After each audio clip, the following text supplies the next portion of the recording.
চলছে চলবে চলছে চলবে আমাদের দাবি এখান থেকে জল নিষ্কাশনের ব্যবস্থা করতে হবে আমাদের দাবি এখান থেকে জল নিষ্কাশনের ব্যবস্থা করতে হবে তাহলে অবিলম্বে অবরোধ তুলে যাবে না অনির্দিষ্টকালের জন্য অবরোধ চলছে চলবে যেভাবে হোক এখানে যে আমাদের জল জমে আছে আমাদের শ্রমিক ভাইয়েরা গাড়ি ঘোড়া চালাতে পারছে না এই জন্য আমাদের অবরোধ চলছে এই শ্রমিক ভাইয়েরা জিন্দাবাদ মানছি না মানবো না কারণ কথা শুনবো না জল নিষ্কাশনের ব্যবস্থা করতে হবে জল নিষ্কাশনের ব্যবস্থা করতে হবে না হলে অবিলম্বে অবরোধ চলছে চলবে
দশ 15 দিন মতো বর্ষা যখন ঘনবর্ষা চলতেছে তখন থেকে এখানে জল দেন না থাকে একটু বৃষ্টি হলে জল দেন না থাকে একটু বৃষ্টি হলে জল দেন না থাকে তো আমাদের কালকে 3-4টা গাড়ি এখানে বাধ্য হয়ে গেছে জল দিয়ে দেওয়ানোর সময় তারপরে এটি রাত্র 9টা 10টা 11টা বাজে ঠিকঠাক করে যেতে এখানে তো এই সমস্যাটা সমাধানের জন্য আমরা আজকের রাস্তা অবরোধ করছে সবাই মিলে সব শ্রমিকরা মিলে এখন দেখা যাক না পরবর্তী সময় কি। তো আপনারা এই বিষয় নিয়ে কারোরে জানাইছেননি?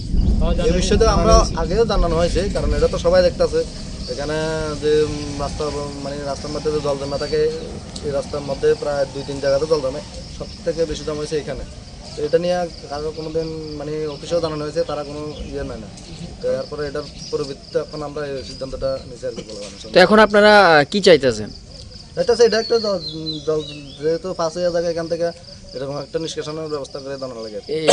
মানে মূলত এটা কোন জায়গা? এটা কুশারঘাট। এটা মানে রাস্তাটা কোন জায়গা থেকে শুরু হয়ে কোন জায়গাতে মানে শেষ হয়? বাইকরত থেকে মুরপুর যায় শেষ হচ্ছে আর কি।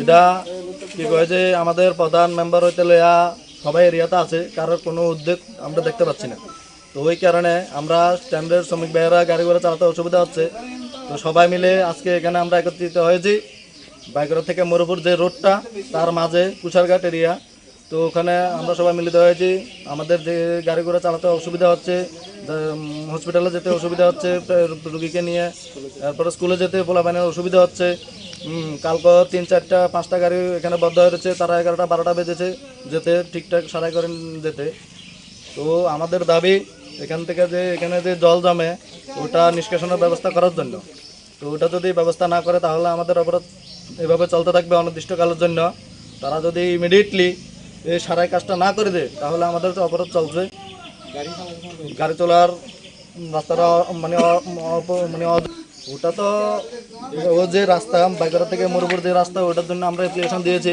বলছে ওটা রাস্তাটা হবে এই রাস্তা এখনো পর্যন্ত হয়নি একটু কদ্দুর কাজ করেছে আমাদের বাসতলী এরিয়া প্লাস কুশাঘাট স্কুল এরিয়াতে একটু কদ্দুর কাজ ধরেছে আবার বাধ্য করে রেখেছে কি কারণ কি আশেপাশে ওটা তো আমরা জানি না তো এখন আমাদের যে বর্তমান অবস্থা ওটা আমাদের চিন্তাধারা করতে হবে কাজ ধরছে এখন কি জন্য বলতে এটা তো আমরা জানি না প্রধানের বাড়ির সামনে তো এটা রাস্তা প্রধান মেম্বারের বাড়ির সামনে এই অবস্থা প্রধান মেম্বারের চোখে দেখে না প্রধান মেম্বার যদি চোখে দেখতো তাহলে এটা তো নিষ্কাশন করতো।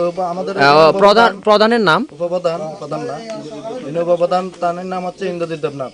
তো তাইনে একজন জনপ্রতিনিধি হওয়া সত্ত্বেও তাইনের এরিয়াতে তাইনের বাড়ির সামনে কেন এই অবস্থা, এটা তো তাইনে এটা নিয়ে কোনো উপরে কথাবার্তা কইছে না। যদি তাইনে কইতো তাহলে আমাদের এই শ্রমিক ভাইয়েরা এইভাবে আজকে গাড়ি না চালিয়ে কষ্ট ভোগ করতো না। এই জায়গাটার নাম কি? তুষারঘাট। এই জায়গাটা মানে কোন জায়গা থেকে কোন জায়গা অবধি এই রাস্তাটা?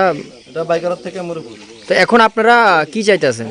আমরা চাইতেছি যেভাবে হোক এটা ইমিডিয়েট গাড়ি চলাচলের ব্যবস্থা করে দেওয়ার জন্য। এটা আমাদের প্রশাসনের কাছে চাইতেছি, এসডিএম এর কাছে চাইতেছি, পিডাব্লিউডির আন্ডারে পিডাব্লিউডির কাছে দাবি রাখতেছি যেভাবে হোক ইমিডিয়েট যাতে এটা জলটা যাওয়ার নিষ্কাশনের ব্যবস্থা করে দেয়।